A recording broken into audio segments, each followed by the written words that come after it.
Bye. अरे भाई, अच्छा हुआ तू गया नहीं। क्या है, आज जॉब का पहला दिन है, लेट नहीं होना चाहता। चौक तक छोड़ देगा? हाँ हाँ, क्यों नहीं भैया, चलिए ना, आइए। राहुल,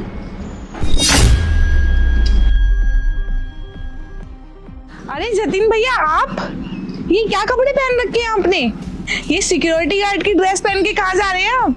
अरे सलोनी, मेरी ना नौकरी लगी है कंपनी में, वहीं जा रहा हूँ बस। अरे आप कैसी बात कर रहे हो? इतने बड़े आदमी होकर आप सिक्योरिटी गार्ड की जॉब करोगे?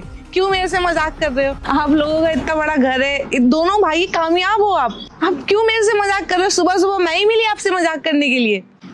सलोनी, अरे तू वहाँ क्या उनसे बात कर रही है? आजा ना, घर चल के चाय पीते हैं।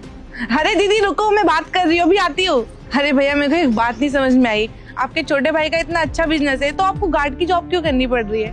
और अगर कोई ऐसी भी दिक्कत है तो आपके छोटा भाई तो आपका खर्चा उठा ही सकते हैं। ऐसी भी क्या बात आ गई जो आपको ये जॉब करनी पड़ रही है? वो क्या है ना कि अभी तो कुछ काम था नहीं और कोई काम करने के लिए भी नहीं है घर पे, तो सोचा कि नौकरी कर लेता हूँ। सिक्योरिटी गार्ड का काम मिला तो यही पकड़ लिया, बाकी सब ठीक हो जाएगा तो आगे की आगे देखेंगे। अभी तो यही करना पड़ेगा फिलहाल। बस इसीलिए मैं राहुल को बोल रहा था कि ये मेरे को ये नाके तक छोड़ देगा तो वहाँ से ऑटो चलते हैं वहाँ तक के लिए, कंपनी तक के लिए, तो फिर वहाँ से चला जाऊंगा। मैं आपकी बात समझ रही हूँ भैया, लेकिन आप एक चीज तो देखिए कि आप इतने बड़े आदमी होकर इतना छोटा मोटा काम करेंगे और आपकी पापा की कितनी ज्यादा इज्जत है। ये काम अच्छा लगेगा आप पर? ये आप खुद सोचो। अरे नहीं नहीं, ऐसी कोई बात नहीं है। अब क्या है, भाई को परेशानी क्यों करना, अपने पैरों पे भी तो खड़ा होना है, अपने लिए तो कुछ करना ही है ना जीवन में। तो बस इसलिए नौकरी मिली है तो यही कर रहा हूँ मैं। आपके पिताजी नहीं रहे, आपको लोग देखेंगे छोटा मोटा काम करते हैं तो आपको कैसा महसूस होगा और कितनी शर्मिंदगी महसूस होगी बताइए आप। समाज में इतनी इज्जत होने के बाद अगर आप ये काम करोगे तो क्या इज्जत रह जाएगी आप लोगों की? समझ रहे हो आप? लोगों को तो चाहिए बहाना मजाक बनाने का, आप लोगों का मजाक बनाएंगे। क्या कर सकते हैं सलोनी, घर चलाने के लिए कुछ तो करना ही पड़ेगा ना। तो बस ये नौकरी लगी है तो ये कर रहे हैं। बाकी भगवान ने सब कुछ सही चाहा तो जीवन बहुत बड़ा है, बहुत लंबा है, देखेंगे आगे क्या हो सकता है हमसे।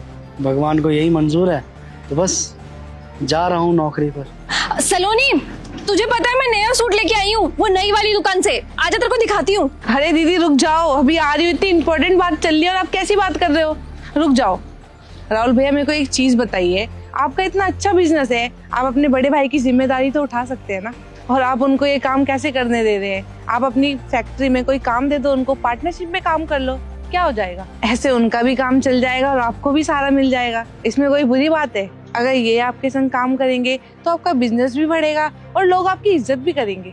और एक बात और, मार्केट में ना आप दोनों का नाम हो जाएगा कि आप दोनों बिजनेस संभाल रहे हो अपने पिताजी का। अरे नहीं नहीं, राहुल क्या कर लेगा इसमें, उस बेचारे को क्यों परेशान करना, वो तो बेचारा खुद काम की टेंशन लेता रहता है इतनी। बाकी हमें लेट हो रहा होगा, आपको कहीं जाना है ना, आप जाओ भाई, चल लेट हो रहा है, हम भी चलते हैं। अरे भैया, इतनी भी क्या जल्दी है जाने की? आप बता ही रहे हैं, पूरी बात बताइए ना उन्हें भी तो पता चलना चाहिए कि हमारे बीच चल क्या रहा है।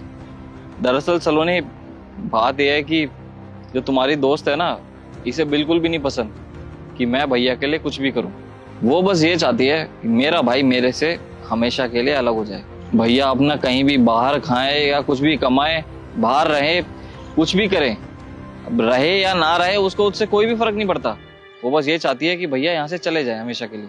लेकिन ये एक चीज भूल गई है शायद, पिताजी के जाने के बाद ना भैया ये हैं जिन्होंने मेरे को संभाला है, मेरे को पढ़ाया है, लिखाया है। और शायद इनको तो याद ही होगा, मुझे एक बार 5 करोड़ रुपए की जरूरत पड़ी थी, मैं बिल्कुल लॉस में जा चुका था, खरे सड़क पर आ गए थे हम लोग। तब भैया ने अपने हिस्से की जमीन बेच दी थी मेरे लिए और मेरा बिजनेस दोबारा चलाया था ताकि मैं अपने पैरों पर खड़ा हो सकूं, मुझे किसी भी चीज की दिक्कत ना आए।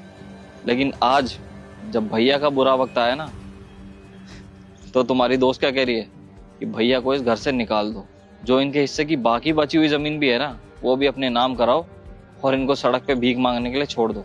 क्या करूँ अब? 7 फेरे लिए मैंने उसके साथ, वो भी अपना घर छोड़कर आई है। अब उसकी बात मेरे को ज्यादा सुननी पड़ती है मेरे भैया से। वैसे मैं हूं तो जोरू का गुलाम ही। भैया मुझसे जब भी पैसे मांगते हैं ना, हमेशा उनको मैं बहाना लगा देता हूँ कुछ ना कुछ कि भैया अभी मेरी लिमिट फुल हो रखी है, अभी मेरे अकाउंट में पैसे नहीं है, कल मेरे को किसी और को पेमेंट देनी है तो मैं आपको दे नहीं सकता। अब मैं इतने बहाने मार चुका हूँ ना कि भैया को भी समझ आ गया है कि मैं अपने बीवी के इशारों पर चल रहा हूँ, ना कि भैया के कहे पर। अब भैया बेचारे क्या करेंगे, उन्हें तो उम्मीद थी ना मुझसे कि उसका छोटा भाई कमा रहा है तो उसके लिए कुछ ना कुछ तो कर ही देगा, उसे भूखा थोड़ी ना मारेगा। लेकिन अफसोस, उनकी उम्मीदों पे मैं खरा नहीं उतर पाया, तो इसलिए भैया बेचारे सिक्योरिटी गार्ड की नौकरी करने लगे। उन्हें भी तो अपना पेट पालना है ना। अब पापा की इतनी इज्जत जो है, भीख मांगकर उसको मिट्टी में थोड़ी ना मिला सकते हैं, तो इसलिए सिक्योरिटी गार्ड का काम कर रहे हैं। दीदी आपने तो ये बहुत गलत किया भैया के साथ। और नहीं तो क्या, आप इसको शरीफ समझते हो? आपको पता है एक बात, एक लड़की ही होती है, पराए घर से आती है और दो सगे भाइयों के बीच लड़ाई करवा देती है, उनके बीच एक दीवार बना देती है कि कभी दोनों भाई आपस में मिल ही ना पाए। चलिए भैया, लेट हो रहे हो क्या आप? काफी बात हो चुकी है, चलें?